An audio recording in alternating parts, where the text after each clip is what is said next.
Bosannya petang-petang ni. Kan seronok kalau ajak mereka main tenteng sekali. Ika, jom main tenteng sekali.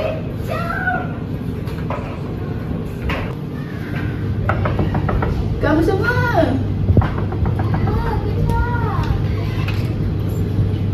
Jomlah main tenteng sekali. Saya dengan Pika nak main tenteng. Orang tengah tidur. Alah, jomlah. Dah ajak main tenteng. Jomlah. Jomlah sekali. Jom. Kali ni kita. Siap tu. Tempat kosong. Jom main tenteng. Jom.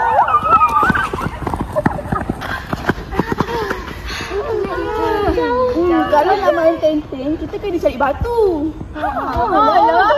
Jom cari batu. Jom.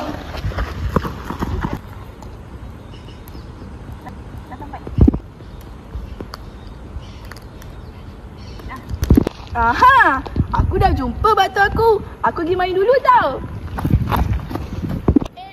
Aku pun dah jumpa batu aku. Hai korang. Apa pun dah jumpa? Ingat kamu berdua je ke? Nora, kau dah jumpa ke? Dah. Aku pun dah jumpa. Dah. Jom main.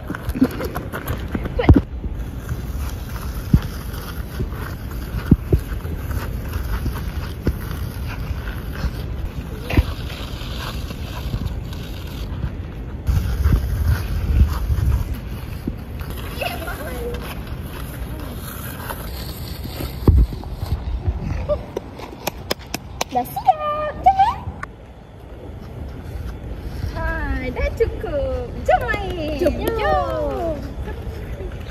Aku mula dulu tau. Mesti aku menang ni. Cepat Sarah, cepat.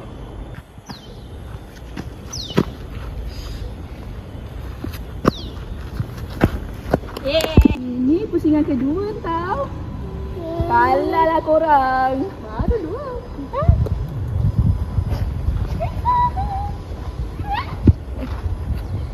Ha, dia keluar. Beragak lagi.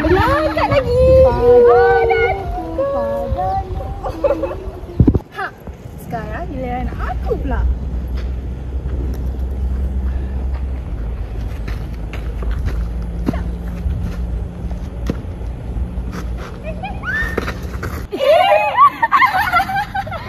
Aduh, ikan semua ni sakit betul-betul. Ya.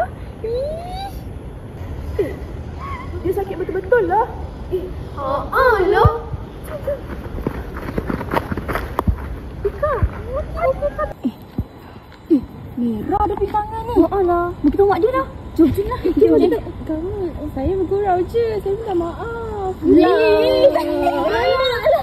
Nak tahu kamu lagi. Oh, jangan main lagi. Kalau semua, jom kita balik. Dah lewat ni. Jom. Dah stop. Kita mesti marah kan? Betul? Kamu pergi sana. Ni, ambil dulu ni. Okey. Ni. Kecil Ya, kita punya lain-lain lah. Saya punya besar sikit. Ni bulat sikit. Putih. Saya punya pun besar. Tapi warna kita warna putih sama. Tak apa, saya punya lagi padu. Lagi gelap. Jom balik.